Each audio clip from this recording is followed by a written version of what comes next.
Okay, good afternoon, everybody. My name is John P.L.L.C. I'm with P.L.L.C. Hauser Lazarus. We're a probate and estate litigation and appellate firm located in downtown West Palm Beach, and we're going to be speaking for the next 100 minutes on technology and ethics. This is a Florida bar approved course, a CLE, so you'll get between 1 and 2 credit hours depending on how long you stay with us. Let's see, welcome to all the attendees. Now, the mere fact that we're on Zoom here for this CLE is not lost on everybody, right?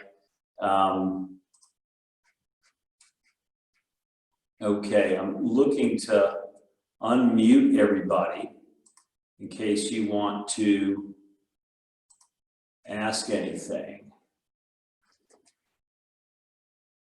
So I'm going to allow everyone to talk. And so if you could self-mute, please. Right, that would be great. Lindsay, welcome. Tom, welcome.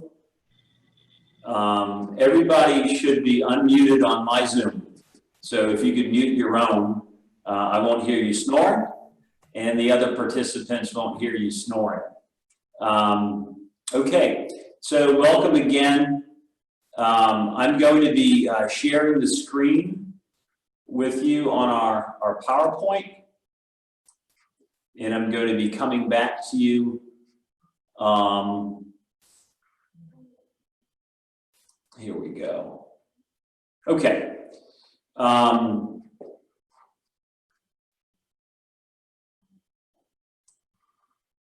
Okay, great. So we're here today to talk about technology and ethics. We're going to be talking about technology. I'm going to include a new case from the Florida Supreme Court on hearsay, the business records exception regarding business records and the exception to the hearsay rule under our evidence code. It was a July opinion from the Florida Supreme Court because all of our documents are being stored electronically, right? They're on servers, drives, satellites, they're somewhere out there.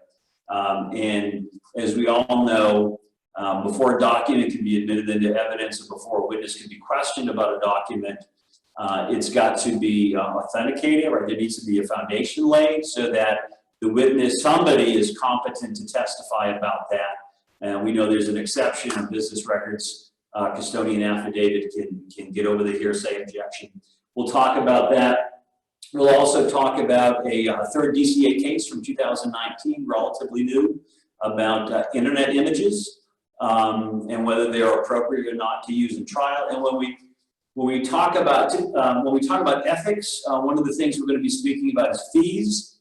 And I'm going to go off into fees and talk about prevailing parties, a little bit about charging liens, and also talking about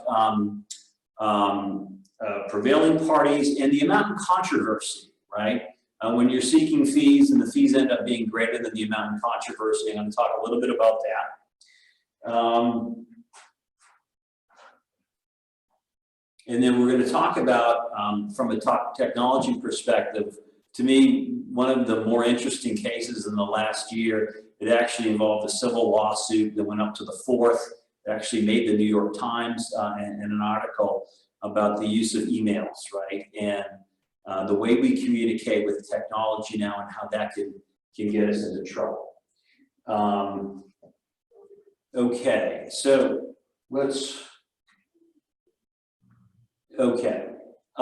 so here we are today. 2 general credit hours, 1 for ethics, 1 for tech. And at P.L.L.C. Hauser Lazarus, I'm proud to say that we enjoy staying in touch with our colleagues. We like giving these Florida bar approved CLEs. They're a fun way for us to talk about current events and what we're experiencing as trial and appellate attorneys, but it's also a great way to stay in touch with our colleagues. So we're actually looking to do a free live Zoom CLE, Florida bar approved CLE webinars every month. And so next month, September 11th, From 12 to 1, we're going to be doing a 1-hour Zoom CLE on e-discovery. My colleague Andrew Kwan, who is our e-discovery expert in the firm, will be presenting on that. So if you're a probate business attorney, come on in, join us, and you'll learn a little bit more about e-discovery, and you'll get a credit hour for that. And for today's continuing legal education, on the screen and also at the end, you'll see this screen again is the reference number, the title of the seminar for Florida bar purposes. The reference number is 190-6266, N as in Nancy. You'll need that when you self-report to get your credits.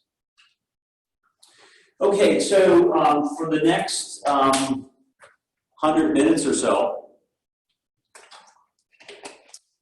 we're going to be talking about rules regulating the Florida bar, why we're here, why we're discussing this. We'll talk a little bit about our ethical rules, of course, technology, e-filing, e-serving, e-signatures, e-discovery, communication, social media, photographs and images, websites, knowing our client, the duties we have with our clients, some of the better practices out there, particularly for your probate and estate planning attorneys who are doing initial intakes and you have files for clients, and whether you're disseminating those files to non-clients. And then we'll talk a little bit about some recent technology cases, some other recent cases as well that are going on now that are of interest. And then we'll conclude. So you heard about Andrew's September CLE on e-discovery. That's going to be really interesting. We're also seeking Florida bar approval for probate and trust lawyers. You'll appreciate this. We're going to be seeking approval for a CLE on defending the trustee. Affirmative defenses that trustees can and should be raising. That'll probably be in October. And the idea with that is, everybody's leaving everything in trusts, right? And we know that there's a generational wealth transfer, the World War II generation to the boomers. It's been estimated by the Boston College Center of Wealth and Philanthropy that over $56 trillion have been transferred and are being transferred. It's the greatest generational wealth shift in humankind. And many times that money ends up in trusts, many times that you prepare, that you draft, or you're helping administer, and many times it's right down here in Florida. So we're going to be talking about defending trustees. We're going to be talking about how to raise affirmative defenses, what your defenses are, when they're appropriate to be raised, and understanding them as well, right? There's some very common affirmative defenses that everybody knows about. There's also some misconceptions about affirmative defenses, right? A lot of lawyers file affirmative defenses and they're not affirmative defenses. And then there's some very specific affirmative defenses to trustees and under our Florida Trust Code. So we're going to be talking about that probably in October.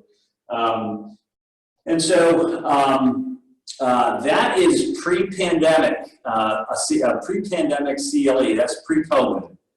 We held a really great Tech and Ethics CLE at the West Palm Beach Brewery in Wine Vault down on Avernia Street, back when we didn't need to socially distance, and we didn't need to wear masks, right?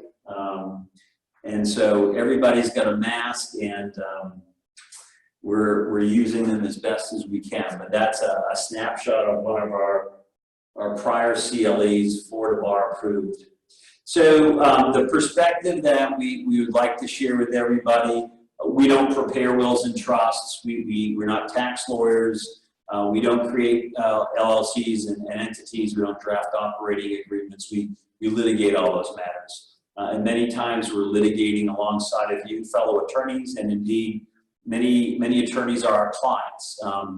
And so we're going to provide our perspective to you of what we're seeing in the appellate opinions, what we're seeing in trial, and we're going to share with you the issues that we face and some of the topics that we encounter along the way. We actually had a trial in person in July. We had a 2-day trial down at Delray Beach in an estate proceeding. As far as I know, it was the only in-person trial that's gone on. We have, of course, many Zoom depositions. We have lots and lots of Zoom hearings. The courts are open. When we went in for trial, I was actually surprised to see so many people in the hallways. I mean, not that there were a lot, there weren't, but I think there were people there for tickets, traffic tickets or something like that. But there were a few people there, and then of course, criminal matters, right? They brought one guy in cuffs up in front of us before we were setting up for our trial. He was picked up on a contempt charge.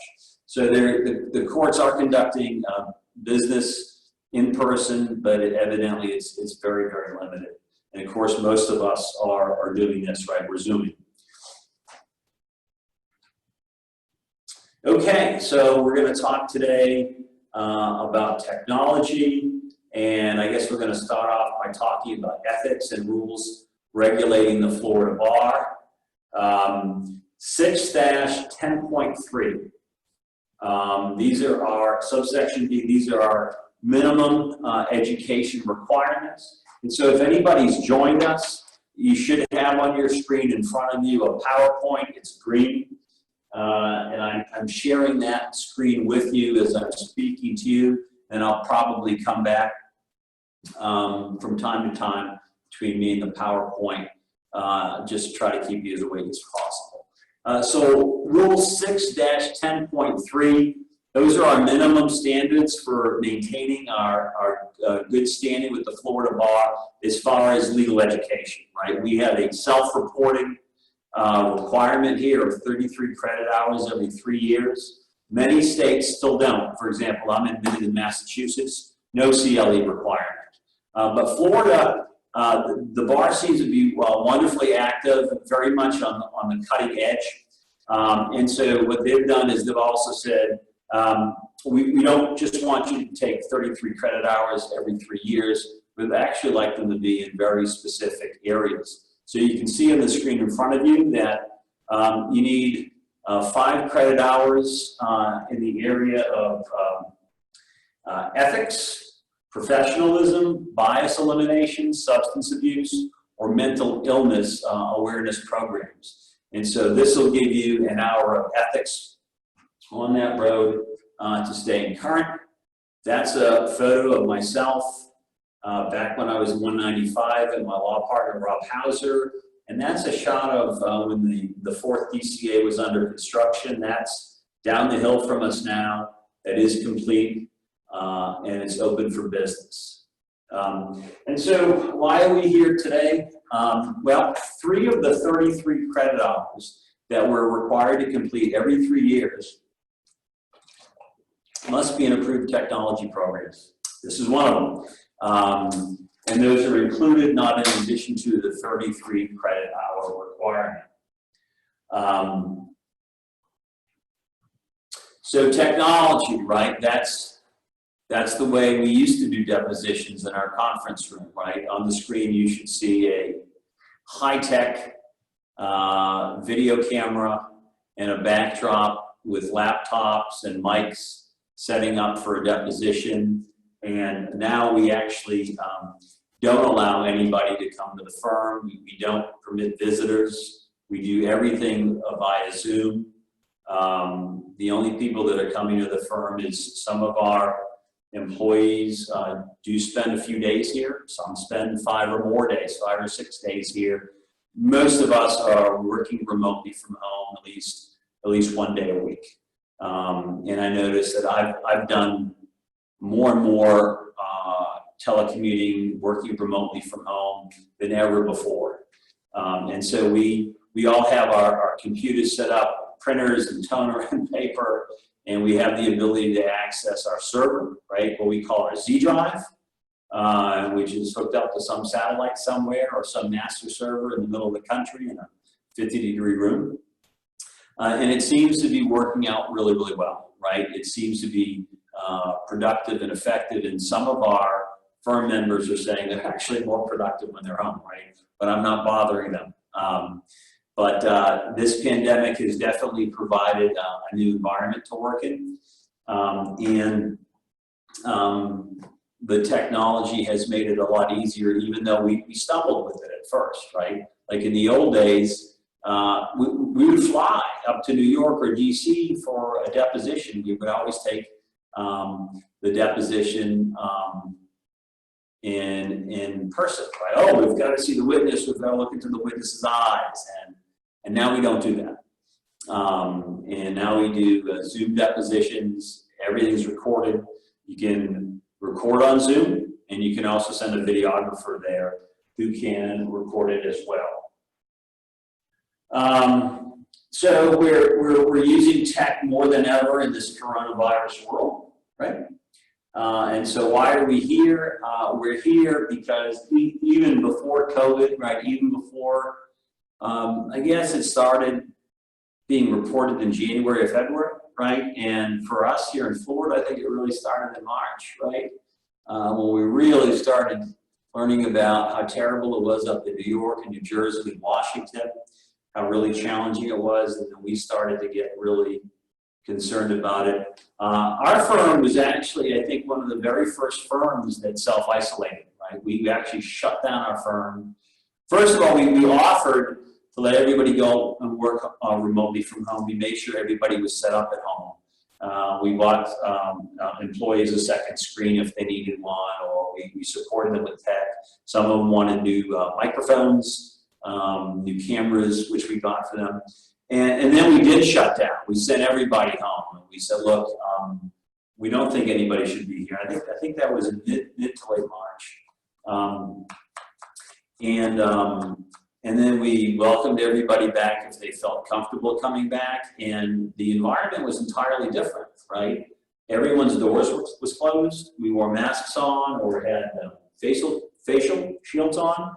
Definitely a different environment. And from that environment, and instead of meeting in the conference room and having a meeting, we would all dial into the conference line, even though people were in offices or offices at homes.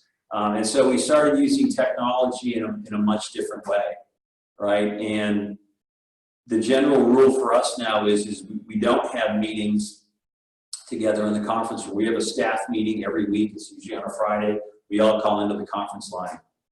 Nobody comes into the conference room to meet as a group anymore. What was interesting about March is kind of a funny story. My nephew, Michael, who lives in New Jersey, whose mom is a nurse, works in Manhattan, was visiting me on spring break. And he was here just as the pandemic was really ramping up. And he had to go back after spring break to go to school. He's a freshman at Gettysburg College studying business. And I'm like, Mike, are they going to reopen? I mean, you know you're definitely going back? And he's like, not sure. And then Gettysburg sends him an email that says, hey, we're trying to figure this out, take another week off. So he stays with me for another week. It was wonderful. And then he gets this text, come back and get your stuff out by Saturday. You've got to remove everything from your dorm room by Saturday. So I'm like, damn, he's like, I got to go home, Uncle John. I got to fly back to New Jersey. And then I have to go to campus. He flies back to New Jersey like that Wednesday or Thursday. Remember, he needs everything out of his dorm room by Saturday. And he gets back there and they send him a text message. Stop, we're not letting anybody on campus. We're locking your dorm room. Don't get anything, you're not permitted back. Go online, we're gonna figure this out. You're gonna attend classes by Zoom or online. And so I said, why don't you come back to Florida and hang out here? You can take your online courses here in Florida. You can take an office, you can do anything you want, you can work from home. in my condo, and he doesn't. And so he ends up staying up in New Jersey during the worst time for New York and New Jersey, right? It was awful. And then things started to get better, right? And he didn't come down, he stayed up there. And that's when Florida started getting more and more cases. And so I wanted him to come back down and finish up his online courses down here in the Florida sunshine. And of course, Florida started spiking again, and his parents are like, my brother, no, he's not going back to Florida. So he had this terrible reverse commute, right? His timing was just off. He should have been down here when New York and New Jersey were kind of shut down, being challenged by COVID. And then he should have gone back home later when Florida was being challenged by the same thing. So we're here to discuss technology because everything we're doing is technology, even before the pandemic. You pay your dues online, you register online, everything's happening online, right? So let's go into our ethical rules. We'll talk about fees a little bit, and then we'll get into technology a little bit more. Competence, right? Our ethical rules require us to be competent. Competent representation. It requires the legal knowledge, skill, thoroughness, and preparation reasonably necessary for the representation, right? Got to be competent. So if you came to me with this big, juicy PI case, it would be wonderful to help you, but I got to punt, right? I can't. I'm not competent to help you with a PI case, no matter how interesting or lucrative it might be. Just had an interesting conversation with somebody. Mr. Pinkowski, can't you just file this with the court? Tell the court about this judgment that I got out of state and tell them we want the estate. And Andrew Kwan and my firm and I are trying to explain to this gentleman we can't do that, and we can't just file stuff and hope the judge does something. The judge isn't going to do something. We have to tailor it in the form of a motion or a petition or something. We have to actually ask for something. And the gentleman just wanted us to file something, right? And he didn't want to spend a lot of money. And I explained to him, we're a little bit more competent than that. And if I just did that, I wouldn't be serving you well, right? Because you can file it, the judge is not going to do anything, and we're going to have another conversation about what has to happen. And so we try to politely explain that, look, we're competent in this little field to understand. We know how to get you what you want. We know the relief you want. You need to jump through these 5 hoops. And this gentleman just wasn't willing to do it, right? Almost comical. Rule 4-1.3, we need to be diligent, right? A lawyer shall act with reasonable diligence and promptness in representing a client. Right? We don't have to do something immediately, but we do need to do things timely, right? I know with cell phones and texting and emails that some clients expect you to be available 24/7, 7 days a week. Most people I know usually draw a line. I'm available Monday through Friday. If there's an emergency, call me. But don't expect a reply on weekends or nights, and that's certainly understandable. I don't think any of us want to be, a slave to the smartphone. But then, of course, there's those of us who really like a particular issue or a particular case, and we work on it over the weekends. And so we sometimes get our clients accustomed to us responding or working on weekends. But we need to be diligent. And when we talk about promptness and representing a client, to me, the thing that I'm always concerned about is communication with a client, right? I think that the #1 complaint from clients or former clients to lawyers, at least with the bar, is inadequate communication. I didn't know what was going on with the case. I didn't know what was happening with my legal matter. And so, excuse me, mindful of that, we try to schedule conference calls. We send every court file document to our clients. We try to take that duty of communication pretty darn seriously. It's not a good feeling if somebody says, I didn't know what was going on, and nobody should feel like that. So with the emails, we still do use snail mail. In our legal services contract, it says that we're going to provide our invoices to you by email only. Now and then we do have clients who only have a smartphone, they don't have a computer. They don't have an iPad, they don't have a laptop, or I have a phone and the computer, but the computer's broken. Okay, so we try to communicate by sending everything by US mail. And what are we doing? We're using technology. We're scanning those documents, those letters, those enclosures, saving it as a PDF, right? And saving that on our server, on our system, so we have a record of the communication, right? You know, scanners, right? Scanners are an amazing piece of technology that helps us track and help us communicate with clients, right? We have these high-speed, really fast scanners at everyone's desk. I mean, technology has helped everybody, including lawyers, really become much more self-sufficient, right? You know, like, I don't know that there's legal secretaries anymore, right? There's paralegals and lawyers, but if I am going to send out a US mail letter with enclosures, I'm going to scan it, save it as a PDF, and save it on our server so there's a record of that. So that technology is helping me communicate with our clients. I don't know why this picture's on the screen. I'll give anybody a bottle of wine if they tell me what city that is. I think I remember. Fees and costs. Okay. This is probably near and dear to many of you. Hey, talking about wine, Tom Katz, I purchased a bottle of Grenache for you. Tom likes Grenache, which is a Rhone varietal, right? You've probably heard of Syrah, maybe Mourvedre, originating from the Rhone Valley, south of Burgundy, even further south of Paris. And Tom likes Grenache. I like Grenache.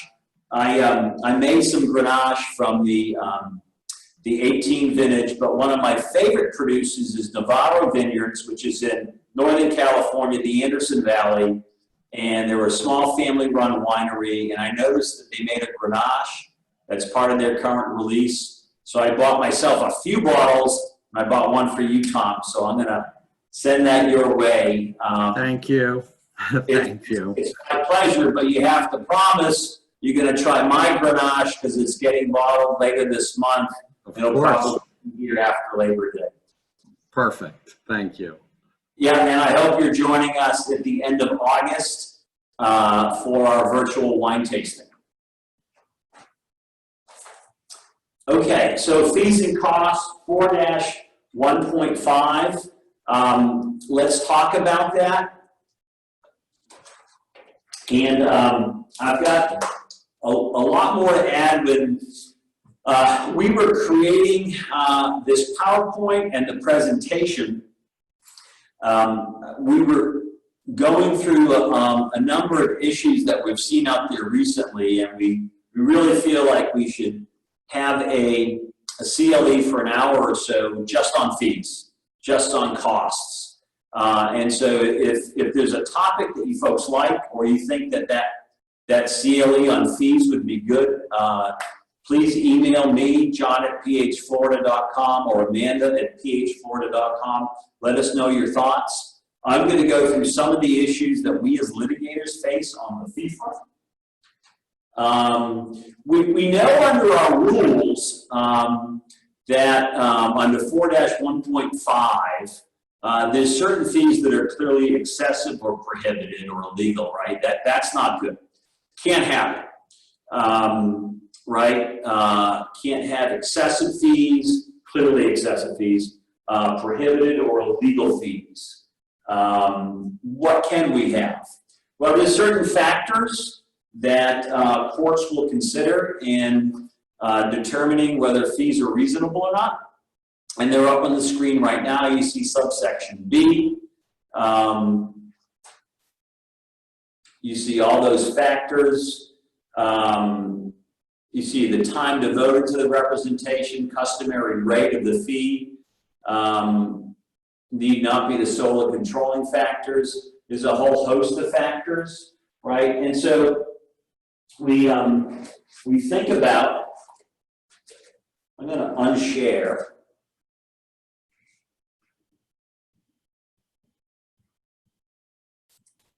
Okay, so now you should have me on the big screen, I think. I'm going to unshare and then go back to that PowerPoint, but I did want to speak about this part of the ethics portion on fees. It's more involved than one thinks, right? So when we analyze the fee factors, we have 4-1.5, we have the Florida Bar Rule. And then we have the whole concept of determining reasonable fees that's been enunciated by our Florida Supreme Court. And so many times, hey Alex Briggs, good to see you. Welcome, I hope you and the family are fine. I'm glad you joined us. And Larry, wonderful to see you joining us as well. You can see that the participant screen just popped up so I can see who joined recently. Glad to have everybody here. So when we have fee disputes, our firm, we were involved in 2 major fee disputes just this year. Actually, in the first like 4 or 5 months of the year, full-blown trials, evidence, experts, examination, cross-examination, and you know it's so important to help the judge with preparing a proper order. Right? And it's so important that we get the factors right and that the evidence that you're presenting really gets you to where you want to be, right? So when, in the old days when we went to court, we would often see probate lawyers or in the civil division, you'd see lawyers show up at an 8:45 at UMC or maybe a 15-minute hearing in the morning and you're waiting. And they bring in affidavits, and sometimes that works, and sometimes that doesn't work. In the larger estates, and even in the trusts, right, no beneficiary likes lawyers being compensated for their time. So not surprisingly, we've seen more contested fee matters, right? And that's a whole cottage industry. That's a microcosm of the legal practice. You have very specific hoops that you have to jump through. And for good or for ill, we've been involved in a number of fee disputes. And I'm proud to say that we've represented some of the most esteemed lawyers in the county. And we've helped them as personal representatives or as trustees or as attorneys for the PR or the trust who get compensated. So reasonable fees kind of starts and ends with the Roe case, right? Florida Patients Compensation Fund v. Roe, a 1985 Florida Supreme Court case, talks all about reasonable attorney's fees, right? And it talks about the criteria that the court looks at, which are reflected in 4-1.5. So that is a Supreme Court case that is cited over and over again, and that we want the judge to hear testimony about, right? We want the judge to hear testimony about the factors in 4-1.5 as well as Roe and the Quanstrom case, right? That's Lodestar case. That's another case that cites Roe, 555 Southern 2nd, 828 of 1990, Florida Supreme Court case, right? We all know in the probate world, right, 744 guardianship, 736 trusts, 733 estates and probates. There's a wonderful set of statutes that lists factors, but we also want to elicit testimony. We want the witness, we want the service provider, the attorney, and providing testimony about the 4-1.5 factors, as well as the factors in Roe, because most of the time a judge is saying, everybody give me your proposed orders, and remember, the standard for fees is based on competent substantial evidence. You've got to give the judge competent substantial evidence. You need sworn testimony, you need documents like invoices that are submitted and admitted into evidence. And we generally want the court to make a finding that they considered those factors. They considered Roe, they considered the factors under 4-1.5.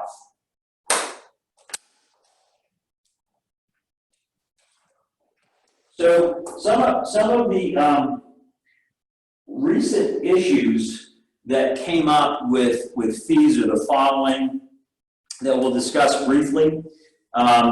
We had a full-blown trial in the North County in January, representing a personal representative and trustee. And it was an interesting case because a beneficiary objected. The beneficiary could never tell us, refused to tell us at her deposition how much she was objecting to, right? And as a lawyer, that's kind of frustrating, right? Because your job is to resolve the dispute as a litigator, right? And there's three ways that can happen. I can give you a trial and an appeal, or we can resolve this through a settlement agreement. And I could never get her to say under oath, I think it's $10,000 too much. I think it's $100,000 too much. And so we set the matter for trial, and she got her trial. An entire day of testimony, cross-examination, expert testimony, fact witnesses. And what was kind of crazy about that is what's the corporate speak, the delta, wasn't that great. The amount in controversy was not that great. Oh, and mediation failed, right?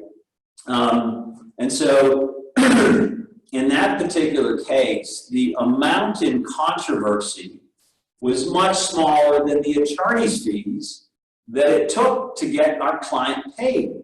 And so one of the issues that you have with fees is getting compensated for the time you spend trying to get compensated. And we know in the probate code, the trust code, and the guardianship code that for an attorney that's rendered services or represents a guardian or other fiduciary, that's part of the administration process, right? And if somebody's going to review that attorney's compensation, the standard changes to substantially unreasonable. And the other 2 points, right, one that I mentioned was, that's part of the administration process, which means it's going to be paid from the estate or the trust or the ward's funds. The court does have the ability to assess fees against a litigant and to take it from his or her part of their inheritance, their estate, or their trust. So the amount in controversy, there's cases out there, we cited them in our judgments, where you're spending more money fighting about the amount in controversy. You're spending more on lawyers to get paid than the amount in controversy. And judges recognize that, right? They recognize that sometimes people just don't want to resolve a fee fight. They're fighting a personal representative or a trustee. That PR trustee is entitled to have counsel, and they have to go make their case, because at the end of the day, it's on the fiduciary, right? It's their burden to demonstrate that their fees were reasonable or not substantially unreasonable. So the amount in controversy, if you're faced with that, you're fighting over $30,000, it's going to cost you $100,000. There is authority out there to support you obtaining your fees. In this North County case, the beneficiaries' lawyers litigated it very, very heavily. They set, I forget, like 7 depositions. They asked for pretrial procedures. They filed or responded to motions. There was a lot of litigation, and the judge got that. And so we were very, very pleased with the outcome. And if anybody's interested in reading that final order, let us know. We'll be happy to email it to you. Of course, it's all public record. But another thing that you can do when you're getting a final judgment on fees is that you can require the debtor, the person who's responsible for your fees. In this case, the court ordered the beneficiaries' share to pay our fees. Get them to file a form that identifies the assets which they had in case there wasn't enough assets in the estate or trust. So the amount of fees, litigating over fees, when the amount that it takes to get paid is greater than the amount in controversy, there is support out there. Jason Lazarus, one of our partners here, law partners, has been citing for years a case where a former judge was trying to get some minuscule amount from an opposing party when he was a lawyer. And they kept fighting, and the legal fees ended up being thousands and thousands of dollars, and it was, the amount of controversy was like a couple $100. So there is authority for that. And you know, generally in the civil world, in the litigation world, you do not get fees for determining amount or litigating amount. You get fees determining entitlement, and then you don't get fees for determining the amount, not necessarily so in the probate world, right? We have very specific statutes that talk about attorney's fees and costs if one prevails, if you've rendered services to the estate, whether you are representing a personal representative or other fiduciary, and if you are the PR, if you're a member of the bar. So there's a lot of ways that you can get compensation. We know that generally speaking in the civil world, you need an expert to opine and give an opinion about what's reasonable fees. Our law partner, Robert Hauser, wrote this great article that's actually been cited by the 4th DCA saying, do we really need to do that anymore? And most experienced judges would tell you, I don't need an expert. I know what's reasonable fees. Yet that's mostly required these days. So one thing that you need to think about is if you're in a fee contest is, do you need an expert? Now we know in the fiduciary world that courts are not required to accept expert testimony. 744.10769, 733.61754. You don't need expert testimony in certain circumstances. Okay. On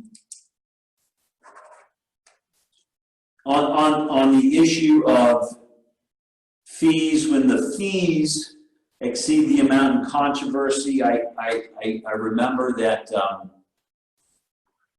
God, years ago, we were litigating over a joint account in a probate, kind of a typical dispute, right? The daughters of the decedent, who were the PRs of the estate, said that joint account comes into the estate. We said, nope, that goes to the named beneficiary, who our client was. It was like a $70,000 bank account. We prevailed on that. Our fees were like $120. So there is authority out there for that proposition. Let's talk a moment about prevailing party fees, right? Most of you, I think, have legal services contracts with your client where you set out your terms of engagement, the services which you're going to provide, maybe the services you're not going to provide, as well as your compensation. Do you have charging lien language in there? And do you have prevailing party attorney's fees provisions in there? Should there be, or in the unlikely event that there's a fee dispute with your client? So prevailing party attorney's fees is an entirely separate topic, right? Let me talk a little bit about that, because there's only a few things that you need to know. Or I should say, which is really helpful. Our contract with our clients does contain a prevailing party attorney's fee provision. It also contains charging lien language, and it has a mandatory form selection clause, right? And we try to use the right buzzwords based on appellate opinions. For you probate lawyers or estate lawyers out there, right, the last thing that you want is to get a client from Massachusetts or Connecticut for whatever reason, and then there's some disagreement and they sue you up there, you know, and they don't sue you down here. Now you have to retain Mass or Connecticut counsel. So you should think about a mandatory form selection clause that says, in the unlikely event we have a disagreement, we agree, Palm Beach County shall be the sole and exclusive venue for all matters, including fee disputes, claims, or proceedings against the firm. Regarding a prevailing party attorney's fee provision, they're valid in Florida. One of the issues becomes, well, who's the prevailing party, right? And if there's multiple claims or multiple parties, that gets a little more challenging. A couple of cases that you could read about if you're interested in that topic a bit more. Who's a prevailing party? How does a court, or how should a court analyze who the prevailing party is? Leon F. Cohn, MD versus Visual Health and Surgical Center is a 2013 opinion from the 4th. 2013 Westlaw is the site, 1442234, right? That talks all about prevailing parties and when there's multiple claims within a lawsuit, whether they're separate and distinct. Another case to consider on, you know, what should a court consider in determining if somebody's a prevailing party is the Radosevich versus Bank of New York Mellon case. It's a 2018 opinion from the 3rd DCA out of Miami. The site is 2018 Westlaw 1612233. And that'll give you a little more insight into that. You should know, as I mentioned earlier, that prevailing parties attorney's fees provisions are upheld in Florida, and our appellate courts have said it's error if you don't get your prevailing parties attorney's fees, and you should have, right? If the contract says that and you jump through the hoops, you were the prevailing party, you're going to get prevailing parties attorney's fees. You can look at the Larkin case for that, Larkin v. Larkin, a 2017 case from the 5th District, 207 Southern 3rd, 1026. You know, we conclude that the trial court erred in failing to award the former wife a reasonable attorney's fee.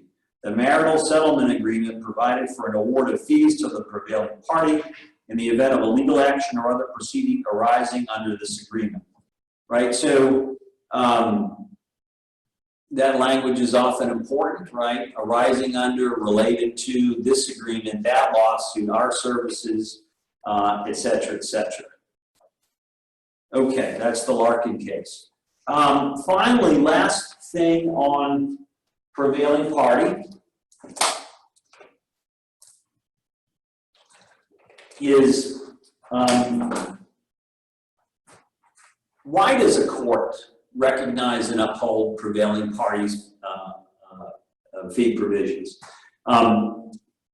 you know, when you're trying to get paid and the other side is, you know, just does not want to settle, does not want to resolve this. They want their fee funding. You're kind of scratching your head and saying, God, you know, particularly when the amount of controversy is minimal, right? I've got to hire you, got to pay you. We have to maybe do a deposition, maybe not. Got to go to trial, got to testify, I've got to assemble documents. You've got to ask me all these questions, like the factors under 4-1.5, and maybe I need to bring an expert in, right? Maybe I need to bring an expert in, maybe not. We generally prefer to bring an expert in, even in the estate proceeding or the guardianship proceeding where the statutes are clear that you don't need to. And so you're kind of saying to yourself, oh my God, do we really have to fight over this? And you as an attorney, if you're looking to get paid, right, what's one of the worst things is you're getting stiffed by the client, they're not paying you for something, and then to pursue them, you don't get compensated for that. So a prevailing party attorney's fee provision in your legal services contract gets over that hurdle, right? You'll get paid for your time, a reasonable fee to get paid. And so there's a couple of cases out there that talk about why this is, right? The Price v. Taylor case, a Florida Supreme Court case from 2004. Provisions in ordinary contracts awarding attorney's fees and costs to the prevailing party are generally enforced. And Price v. Taylor explains that the only way to recover attorney's fees and costs is if the statute authorizes it or the contract so provides, right? We know in Florida that's the law, right? You need a contract or a statute. Trial courts do not have the discretion to decline to enforce such provisions, even if the challenging party brings a meritorious claim in good faith. In the North County trial we had on fees, we did have a wonderful expert who testified about that. And when he testified about the substantially unreasonable standard for attorneys for the personal representative, he testified that, look, when the legislature created that standard, substantially unreasonable, they're discouraging fee fines, right? They're discouraging fee fines. And in our case, you know, we were lucky because the court basically said, look, I respect that the beneficiary wants her day in court, but that comes at risks, comes with risks, and it can be very expensive. And in her case, it was. So another case on that issue is Brickell Bay Club Condo Association versus Forte, a third DCA case, 397 Southern 2nd 959. Blount Brothers Realty Company versus Islandberger. Such provisions exist to protect and indemnify the interests of the parties, not to enrich the prevailing party.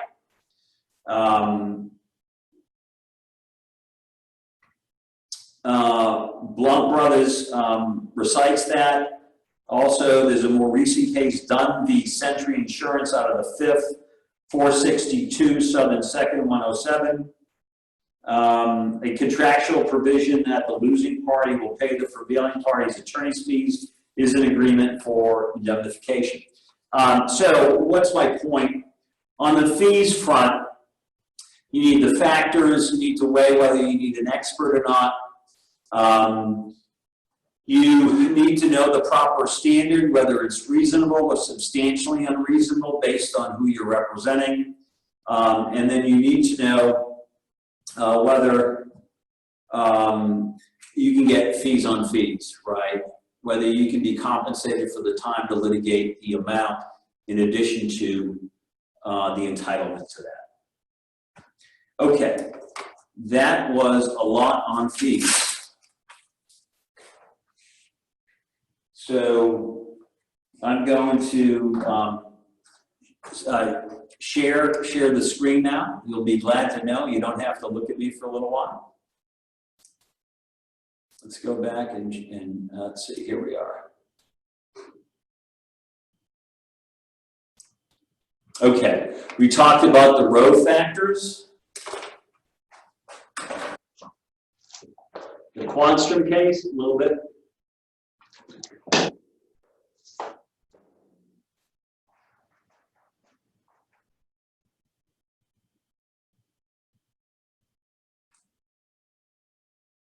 And my screen's not advancing. Give it a minute. It's got to warm up. Here we go. Enforceability of fee contracts. They're ordinarily enforceable according to the terms unless they're illegal obtained through advertising or solicitation, not in compliance with the rules. I mean, the rules give you a lot that helps you guide how you're going to draft your fee contract, right? And fee contracts, invoices, right? You probate lawyers or PI lawyers or flat fee attorneys, track your time, please. Track your time contemporaneously with the services which you provide, you know, from testifying and conducting depositions. You know, if you're in a fee fight, the best thing you can say is we had a written fee contract. I entered my time personally, contemporaneously with the services which I provided, and they're reflected on these invoices, right? The invoices always come into evidence. Really strong. We have a billing software that's in the clouds that we use. It's really easy to use, and every firm member is required to enter their time entries contemporaneously at the same time that they provide their services, right? And we actually have clocks, right, that we can start, pause, or stop to create a particular time entry. And we'll have different matters. So we'll have a client, John Pinkowski, appeal, litigation, it's, you know, whatever it is. So you can create multiple matters. It's very comprehensive, wonderfully detailed, and very, very helpful if there's a fee fight, right? Compare that to the lawyers who say, I didn't track my time. Well, now they have to go back and try to reevaluate how much time they actually spent on what particular days, right? Less credible, right? Less believable, more challenging for a judge to accept. And then there's those lawyers who don't enter their time contemporaneously with the services that they provide. They enter them at the end of the day or the end of the week, right? One talked about entering it every month, which, you know, seemed unimaginable to me. So if this was a billable event, what we're doing right now, if I had a conference with a client, I would have started my clock before the conference began, type up a description on my entry on my computer, and then stop the clock when it concluded and press save, and that entry is saved. Even worse, some lawyers not only don't enter their time contemporaneously with the services which they provide into their billing system, but they have somebody else do it, like a secretary or paralegal or somebody else, right? And then they don't even check to see if the entry was accurate, right? That's challenging if that lawyer is being deposed, right? Because it doesn't provide a lot of credibility and accuracy. But I hope you all have fee contracts, and I hope you have charging lien language in there. We litigated a charging lien down in the South County, and we're very successful with that. And so there's a lot of misperceptions about charging liens and what they attach to and what they don't attach to. You know, but they're very valuable. And if you have legal services contracts, you should have a charging lien in there. And you need more than just language that says you give me a charging lien. You know, liens attached to certain property, and you have to identify that. The other X factor for you lawyers who handle trusts is you generally want a charging lien on a case or controversy, a matter, an inheritance, right? An estate, an interest in an estate or an interest in a trust. What if that trust has a spendthrift provision that says, hey, trustee, don't pay Mr. Pinkowski, don't pay this beneficiary's legal fees. Can you draft around that in a legal services contract? Yes, you can.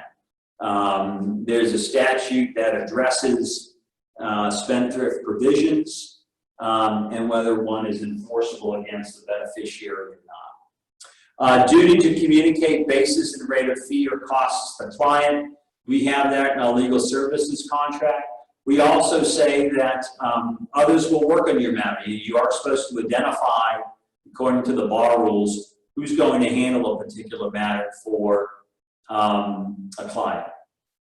That's a copy of one of the final judgments we received. That's another one. Contingent fees, we're not going to talk about. Confidentiality under our ethical rules, 4-1.6. All I want to say about confidentiality is know who you're giving the information to. You know, one of my biggest pet peeves is, you know, there's split families out there, right? There's second and third families, right? You have a second or third spouse or a very close boyfriend or girlfriend or partner, and you have children from another relationship. Might be from a prior marriage, it might be from non-marriage, might be a non-marital child. And so, you know, you have maybe a senior family member like a mom or a dad, and you're doing estate planning for them. And then they're the subject of a guardianship. And one of the adult children calls up and says, hey, yeah, my dad, my mom's not doing well, we gotta do a guardianship. Send me his file, send me her file. You guys are sending them the file. And you need to be careful because you shouldn't be, right? That adult child is a non-client. You shouldn't be sharing information, client information, with non-clients. Now, if there's something in your file signed by the client that says, you know, boy, I want you to share this stuff with my son or daughter, that's a different thing. But confidentiality is key. And remember, that's a lot different than the attorney-client privilege. Conflict of interest with current clients. We can't have conflicts, right? And some people make the distinction between a conflict and an apparent conflict. You know, we say here, like, you know, like we represent beneficiaries and trustees and PRs, and you know, what happens a lot? Trustees and PRs call you up and say, hey, do I have to tell my beneficiary this? And in Florida, the general answer is yes, and don't tell them anything privileged, but yes, you have the duty to disclose. And litigators know that when you're in a fiduciary position and you have the duty to disclose and you don't, that's constructive fraud. So it gets problematic and get ugly really, really fast, right? But if there's a question about whether you need to disclose something or not, then prevailing wisdom is you better disclose it, right? And then on the conflict, if you have to ask yourself, is there really a conflict? Damn, if you're struggling with that, there probably is, right? And so can clients waive conflicts? Yep, we know waivers need to be knowing, they need to be voluntary. And you see rule 1.7 up on the screen there. You know, when we talk about confidentiality, we need to remember that it can also apply to non-clients, right? If somebody reaches out to you with an expectation of privacy and privilege, even if they don't hire you, you may be prevented from not only you are prevented from disclosing that information, but you may be prevented from being adverse to them in any type of proceed. At our firm, we have a pretty strict standard practice where one person and one person only interviews all prospective clients to run conflict checks, get the names of the attorneys, find out what's going on, and whether anybody involved is a present client, a former client, or that somebody's spoken to us in confidence but just didn't hire us. And we really try to avoid that. And we try to avoid the, hey, there's nothing going on now, but I wanted to get your advice. We try to avoid that, right? Our practice is probably a lot different than the estate planning and business lawyers who are attending this webinar, right? You might need to do that. But ours, we need to be a little bit more cautious about who we speak with because, you know, we may have been retained already in that matter. It's just not known. Or we may make a judgment call that we don't want to be on that side, or we don't want to represent that person.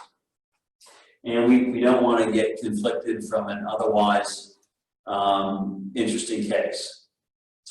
Conflicts with others and prohibited transactions. That's a picture of us in our old office space at 120 South Olive. You see the City Hall dome in the background. Business or financial relationships with clients. Dear God, that's a heartburn, right? Don't do business with your clients.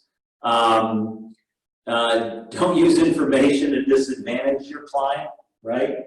And if you're a lawyer, don't solicit substantial gifts from a client, right? Dear God. Okay. Acquiring literary or media rights. I don't think any of you are going to be writing books about your clients. Financial assistance to clients. God, that's another heartburn issue, right? You may advance costs and expenses of litigation. We do that regularly, right? But the client is responsible for those, regardless of the outcome of the matter. What if some third party is paying you? Yep, you can do that, but you need informed consent, right? And then what you need to struggle with ethically is who do you give the invoices to, right? Or do you just give redacted invoices to the third party that's compensating? Okay. Oh, limiting liability for malpractice. See paragraph H on the screen.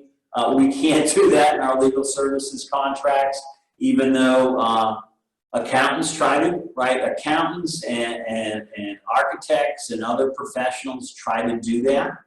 And so one of the questions is, does a limitation of liability for a non-lawyer, is that valid or not? And there's some suggestion from an appellate case that it may be inappropriate for professionals. If we're just arm's length, you and me, we can do that. We can agree to limit liability. When I see that language in contracts for like accountants or architects or other professionals, I delete it. I'm not going to limit my liability with somebody I'm hiring, right? I have insurance.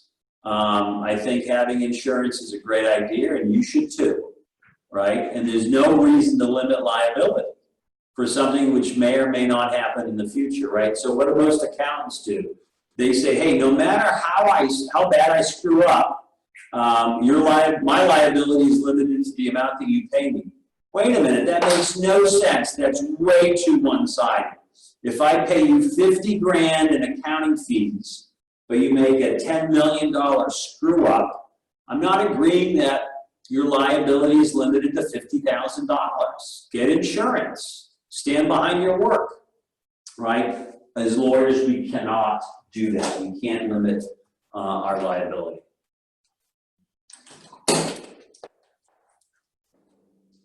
Okay. Let's see. We can't acquire an interest in the cause of action. Okay, so let's begin to talk a little bit more about ethics as we head to technology. The case in front of you, that opinion was issued on May 3rd, 2018. A 3-year suspension was warranted for an attorney who, among other things, entered into an improper agreement with client to pay for current and future legal fees and improperly engaged in business transactions with clients. It's one thing to take a charging lien on certain property related to the client's matter. It's another thing to try to take a security interest in a Lamborghini that gives you too many rights, okay? Right?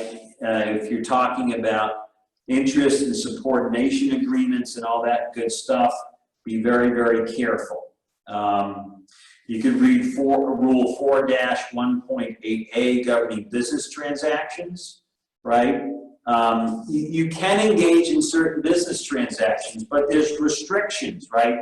As to fairness and reasonableness, advising the client in writing, blah, blah, blah.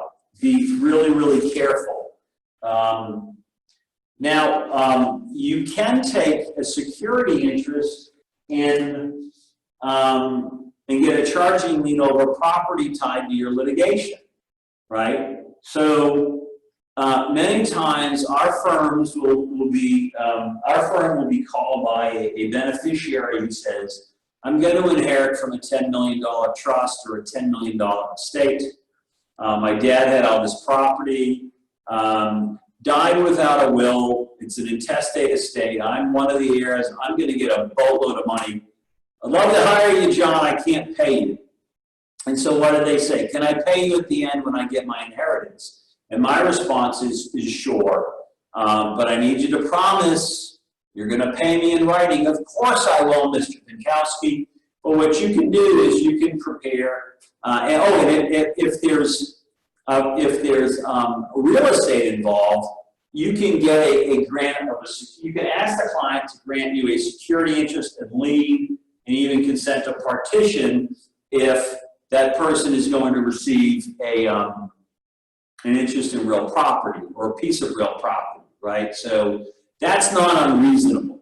You can say, let's agree that I'm going to be paid for my efforts from the property that you inherit. You're going to give me a lien on that property. It's going to be limited, right? It's going to be limited to my unpaid fees and costs, right? But I need you to put in writing so we're all above board and working together that you're going to pay me from this property.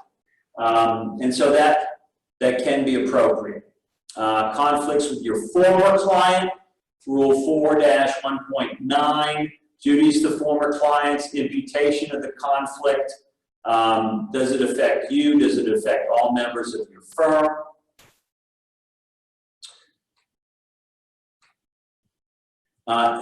Dealing with entities, companies, and organizations as clients, business lawyers out there, people who are doing tax work and corporate work. Who do you represent? Do you represent the board? Do you represent the managing member? Do you represent an individual member or a shareholder?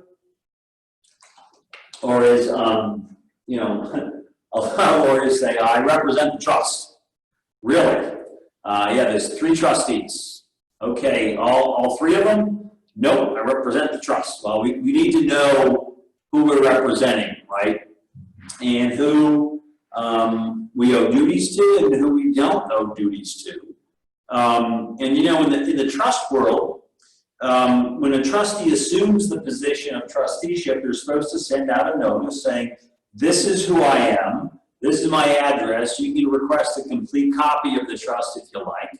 You have a right to information and accounting, saying, this is the name of my lawyer, and the attorney-client privilege or the trustee lawyer privilege applies to me. It doesn't apply to you.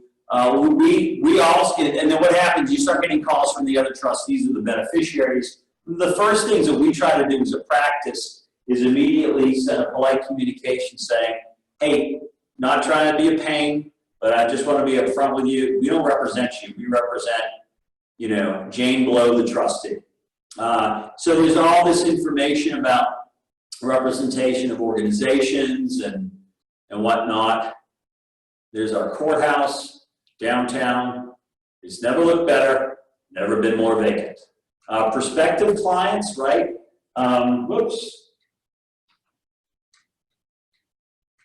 Prospective clients 4-1.18. To me, this causes the most concern, right? You don't want to lose good business, but you may be prevented from taking it if you dealt with a prospective client who didn't hire you. And so that's why we try to have a very strict practice of running conflict checks and all of that stuff, and kind of making sure we haven't spoken with anyone adverse to the person that's on the phone. We don't send out contracts. That does happen frequently, where people say, "Oh, well, send me a contract," or you get a call from a lawyer that says, "I want to refer this person to you. Send me a contract." And we're fast. We turn things around quickly, but we're a little more cautious. We like to talk to the prospective client. We like to know their name. We like to run a conflict check first. And only if the prospective client says, "Yeah, I'm hiring you," do we send out a legal services contract. Right? We're not going to just send them out. Do no harm, right? All right, technology. Let's talk a little bit about technology.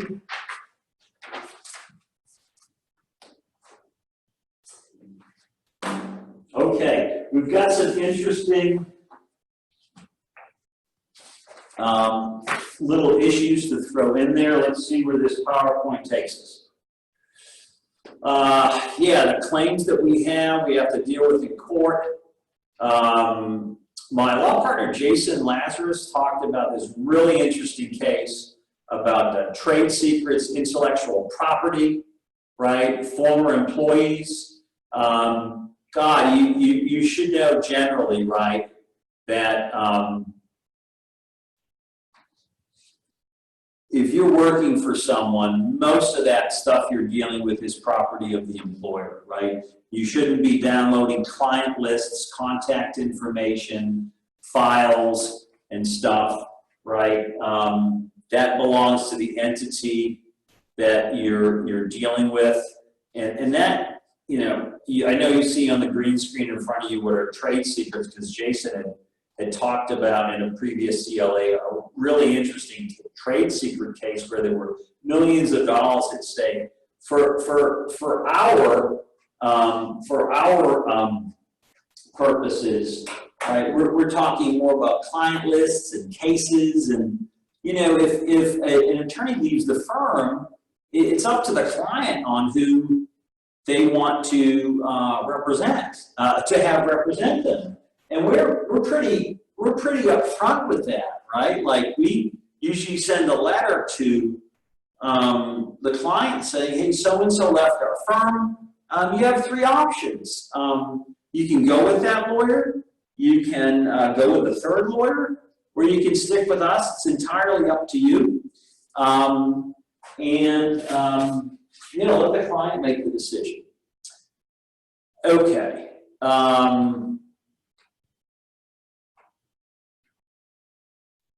E-filing, God, we're all e-filing now, right? It wasn't long ago that we actually used faxes or had faxes, right? And you would hear that fax going off, and you knew court file documents were coming in. Now we have portals. We e-serve and we e-file lots and lots of stuff, right? It's required, and we're required to certify that we're filing this stuff, right? Okay, let's see. So, how is technology affecting our practice? Well, we have a portal. You're required to e-file and e-serve things. And now we're Zooming, right? We attend hearings by Zoom. We had a probate matter up in, I forget the county. north of Orlando, wasn't Marion. The judge even asked me, he said, you know, could you send a letter to the beneficiaries and tell them if they get me their email address, they can attend these hearings by Zoom. I can send them a link. I'm like, yeah, that's a great idea, sure. In that estate, we had literally like a couple dozen bennies over like 2 continents and a bunch of islands. And so it was a lot to get out, but it was worth it, right? They could link in, they can Zoom in, they can attend court hearings. So in the Burns case that you see in front of you, right? This was a matter that involved somebody attempting to file something on the 30th day, right? A notice of appeal. You have 30 days to appeal, but that wasn't able to be filed due to problems with the electric filing portal's payment processing system. Wow, that's a nightmare, right? And so if you're supposed to do something by that date and technology isn't cooperating, what do, right? We're e-serving everything, right? And then the Wheaton case, a 2019 opinion, right? That Wheaton case dealt with proposals for settlement and the service of proposals for settlement, right? So we know that in probate settings, we have lots of statutes that talk about attorney's fees, right? Well, in the civil setting, or where the rules of civil procedure apply, right? You can invoke Rule 1.442, and there's a statute, 768.79, that talks about making a proposal for settlement. You know, a lot of lawyers refer to it as the offer of judgment statute or the offer of judgment rule, and the district courts were split on whether something needed to be e-served or e-filed or just sent to somebody. And our court said that, look, the plain language of that statute and rule do not require service by email, right? So technology, is this creating some problem? Yeah, I guess a little bit, right? It took a bunch of lawyers to deal with appellate issues about the service of something and whether service was appropriate or not. I guess the short of that is, if you're in litigation and you want to file a proposal for settlement, read the Wheaton case, SC 17716, January 4th, 2019. E-signatures, we've all got e-signatures, right? So much so that we're debating what font we're going to use, or as somebody told me, yeah, nothing's an original anymore, right? I'll never forget when we first, in Palm Beach County, were going to e-filing.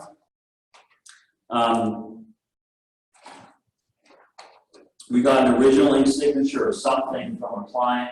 We scanned it, we filed it, and I said to somebody at the front, okay, so what do? We walk this over now and file it? And they're like, no, we just filed it. I'm like, yeah, but this is the original ink signature. John, there are no originals anymore. And they're so right. E-discovery, a whole separate topic. Andrew Kwan will talk about that next month. I hope you can join us. For those joining us late, Pinkowski Hauser Lazarus enjoys, you know, staying in touch with you, and we plan on doing free Florida Bar approved CLEs every month, maybe a little bit more often depending on the topics. But Andrew Kwan in our firm is going to give a 1-hour one next month on e-discovery. And then I think in October, I'm giving one on defending trustees, how to properly plead affirmative defenses, and we'll go over a number of affirmative defenses that are unique to trustees. So we encourage you to attend those. These are all free of charge. You can just email amanda@phflorida.com if you'd like more information about any of those. So I thought this was one of the more interesting technology cases out there. This was a 2013 case that was filed here in Palm Beach, Lake Point Phase 1 LLC versus South Florida Water Management District and others, including a woman named Maggie Urchala. And it dealt with a tortious interference by email. It was really, really interesting. I won't spend a lot of time on this other than to say, wow, we need to be really careful with our text messages. You need to be really careful with our emails, right? Because this was a case where there were communications going on by email that later became the subject of this really big lawsuit. And the result for the defendant, which ended up going up to the 4th, was not good. So, you know, tortious interference with a business relationship is alive and well in Florida. We really need to be careful what we're doing, right? There's a tension in the law between freedom of speech, which is not unrestricted, and interfering with someone's business or a business relationship.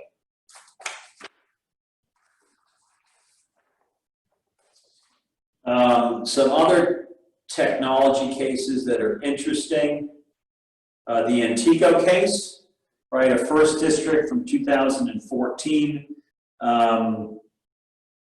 Personal information, the trial court's discretion to permit discovery must be balanced against the individual's competing privacy interests. Can you get my text messages? Can you inspect my computer? Can you get all my emails, right? You know, where's all that data stored on all your electronic devices, right? Major, major issue, right? So when litigation initiates, right, what do most lawyers do? They send out a preserve the evidence letter. And the typical preserve the evidence letter says, suspend all self-deleting mechanisms and save all your data, you know, whether it's text messages, cell phones, computers, gather them, don't destroy them, safeguard them. Cyberbullying via text. This was a tragic case up in Massachusetts where there were text messages and a woman was convicted of a crime. And I think it was affirmed at the Supreme Court of Florida, where a woman was texting a gentleman who was talking about committing suicide. And the court, and she was convicted of cyberbullying, right? Text messages, a conviction of manslaughter. Wow.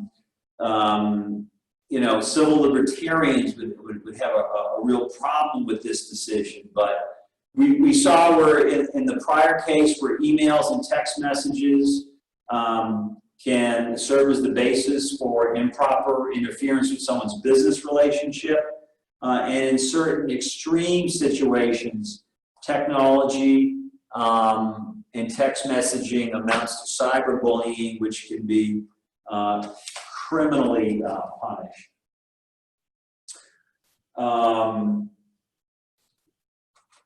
Yeah, that's the SJC, the Supreme Court of Massachusetts decision on that cyberbullying case.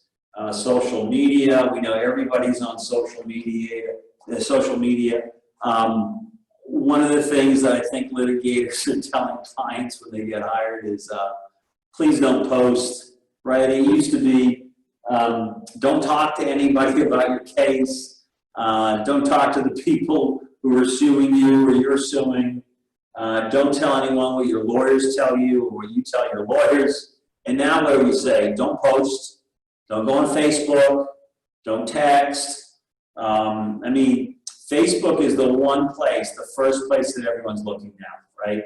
You get a defendant that you're suing, that's the first place you're looking for that person.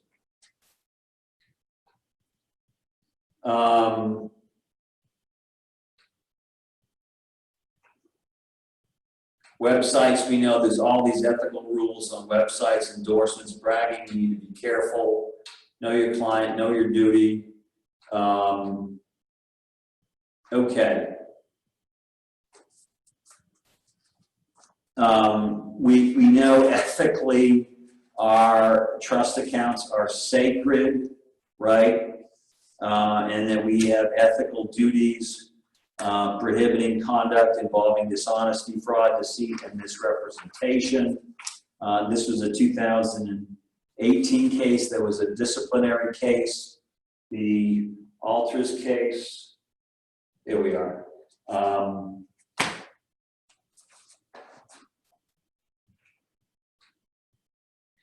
Best friends and advisors. How many times has somebody come into your office and said, I'd like to consult with you, I'm hiring you, I'm going to bring my friend, I'm going to bring so-and-so.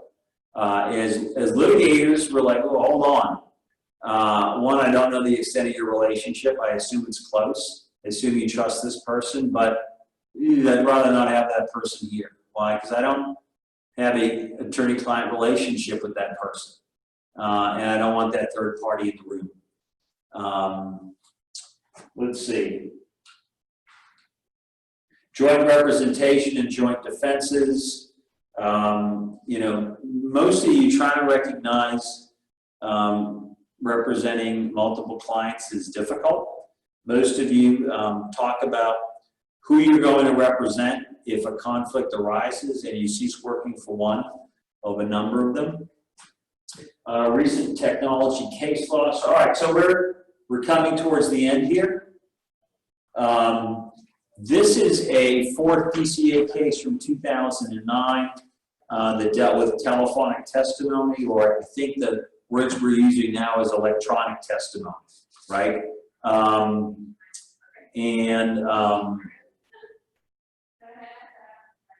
Whether a phone call can be introduced or not.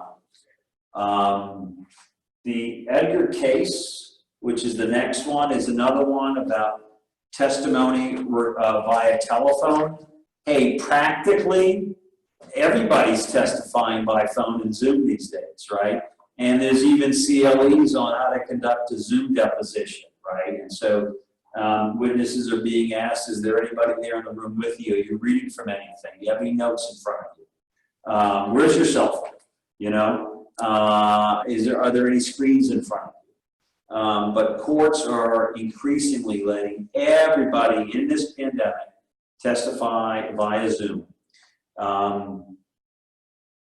Okay, that's the Edgar case, telephonic testimony via telephone. There's a couple more cases about that. One wonders whether they're still relevant. Recent developments. One of the things that's fun about CLEs is we're able to share, you know, observations and perspectives of things that we're seeing out there. We're involved in a fifth DCA appeal right now on paternity, a paternity that was tried to be adjudicated in a probate, paternity adjudications have statute of limitations like everything else in this state. It's 4 years from the time that the minor reaches majority, right? So by the time you're 22. There's exceptions in the probate setting, but that statute of limitations law changed back in 2009. So if you have any paternity issues in a probate setting, you really need to know how old that potential heir is.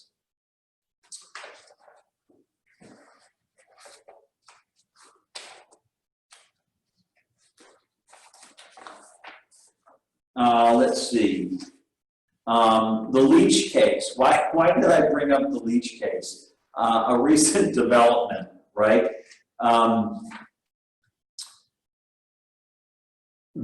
Be cautious. If you have a final judgment, you can't go in and change it except under very limited circumstances. You can move for a rehearing within 15 days, right? You can move for reconsideration, and you can move under 1.540 within a year based on very limited circumstances. What you can't do is file, and you have 30 days to appeal, right? So what you need to be cautious of is people filing motions directed to final orders that are not appealed to try to change them. And what Leach does is Leach really does a nice job of explaining what relief were you seeking when you wanted to mess with that prior judgment? Are you seeking a rehearing? Well, you only had 15 days to do it, 10 days back then. If not, you got a year to travel under 1.540 of the Rules of Civil Procedure. And even then, you can only revisit that judgment under very limited circumstances. And what Leach reminds us is, you know, 1.540 isn't an opportunity to re-argue or retry the case. It's, you know, you can't go in and change the substance of the order. You can correct clerical errors, but a judgment is final. If it hasn't been appealed, you can, and if you didn't move for rehearing on a 1.530 within 15 days, then you can only try to revisit it, mess with that judgment within a year under 1.540 under very limited circumstances. So many times you see these motions that try to change judgments that the time to appeal or rehear that has expired. And so be mindful that you're not supposed to mess with a judgment, right? Otherwise, you're really lessening the integrity of the court and the finality that all litigants are entitled to. And so there's this decent case called Bank of America versus Kipps Colony, right? This is from the 2nd DCA, 2016, and it talks all about whether a court has jurisdiction or not, right? Once something becomes final, the court lacks jurisdiction to mess with it unless it's under a proper rule. You can rehear it under 1.530. You can move within a year under 1.540 for very limited circumstances, but be mindful that a court may not have jurisdiction to do anything with, to mess with a final judgment if those time frames have elapsed. You don't have carte blanche to go back in and mess with a judgment. And so if you receive an order or something that affects a final non-appealable order or a judgment, that subsequent judgment, ruling, or order may be void, right? And this Bank of America case talks all about what a void judgment is and talks about how courts can lack jurisdiction, right? And how that subsequent order that messed with the final order is a nullity. Okay. That, to me, is interesting. Before we conclude, just a couple more technology cases. You know, everyone's using the internet, right? And so there's this great City of Miami case from 2019, 290 Southern 3rd, 942. City of Miami versus KHO, 290 Southern 3rd, 942, right? People want to use internet images, right? Whether it's a Google map or anything else. And litigators know that before you can use something or have a witness testify about something, there needs to be a foundation, right? The witness needs to be competent to testify about a document or an image or a thing, right? Somebody needs to authenticate it and demonstrate, yep, I have personal knowledge of that. That's what it looked like. That's what it is. I received that. I sent this, something like that. Otherwise, that thing, that document, that image is unreliable. And so this is a great technology case because it does discuss internet images and whether they're admissible or not. And remember, there's different ways to get something into evidence. And if you can't get something into evidence, the court should be precluded from having it in the record, listening to it, reading it, hearing it, and making a ruling with that, right? We also hear about hearsay objections, right? So a document or an image from the internet might be unauthenticated, right, unreliable. That's one objection. But if it's offered for the truth of the matter asserted, that Google map correctly identifies what the P.L.C. Hauser law firm looks like on South Olive Avenue. If you're offering that for the truth of the matter asserted, it can be objected to on a hearsay ground. And if there's no witness there to authenticate it, like you didn't bring somebody from Google, then you need a business records custodian affidavit from Google, and you have to jump through certain hoops. That is one of the exceptions to the hearsay rule. So that was that case. Now, while we're on the topic of hearsay and the business records exception, as I mentioned early on, there are no originals anymore. Everything is stored with technology on a server, on a drive, on a satellite, somewhere, right? All our documents are. And so on July 2nd of this year, the Florida Supreme Court issued an important ruling on the business records exception to the hearsay rule, the topic I just spoke about. The case is Jackson versus Household Finance Corporation, third. The site is 2020 Westlaw 3580036. And it kind of eased the burden of entities from kind of a strict hearsay rule or a strict business records exception to the hearsay rule, right? There's all these cases over the last 10, 12 years, mortgage cases where a lot of appellate opinions are out there because they couldn't authenticate the documents, right? The loan was sold, and it went from one computer to another computer, and the person testifying didn't have knowledge of the company that was purchased before, or the note that was purchased, or how records were maintained, and it really got confusing and messy. So this Jackson case is very insightful, and I think financial institutions will appreciate that. On behalf of everyone at P.L.C. Hauser Lazarus, I want to thank you for joining us. Save the date and join us Friday, September 11th from 12 to 1. Andrew Kwan will be speaking about e-discovery for probate and business lawyers, tricks and traps for the unwary.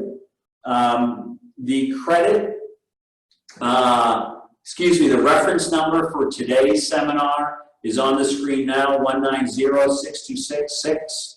N is in Nancy. If you lose it or forget it, email amanda@phflorida.com. Be happy to get that to you. If you attended the entire seminar, you get 2 credit hours, either general, and you get 1 in tech, 1 in ethics. There again on the green screen is the course number. And I think that's it. So if anybody has any questions, you can unmute yourself and speak up, and we'll try not to talk over each other. I'll give you folks a few seconds to see if you had any questions, and if not, I'll thank everybody for coming, and I'll go have lunch. Let's see if anybody has any questions.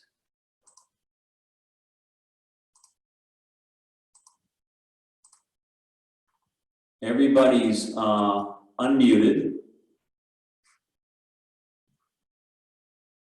Everybody's been wonderfully quiet. Okay, seeing no questions, thank you everybody for joining. I hope you have a wonderful weekend, a safe weekend. I hope you're healthy and virus-free.